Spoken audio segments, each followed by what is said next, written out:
தாங்கிக்கவே முடியாத வேதனை உள்ள சாவை எனக்கு கொடுங்க. நான் அனுபவிக்கிற நரக வேதனையால ஏற்படுற வெறி அந்த பிரேதாத்மாவை அழிக்கிற வரைக்கும் அடங்க கூடாது. என்ன விரதம் ஏற்றாய் நீ அம்மா, நெஞ்செல்லாம் இறைவியாய் நின்றாயே அம்மா.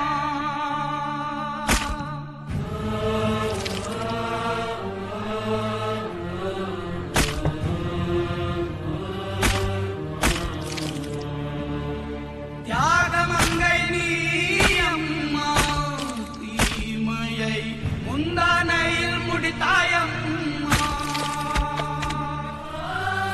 நான் அனுபவிக்கிற இந்த மரண வலியை நினைச்சு வேதனைப்படல, அவன் அழிக்கிற ஆயுதமா மாறினேன்னு சந்தோஷப்படுறேன். ஊற்றுகின்ற ரத்த தாரைதான் உன் தூணி உக்கு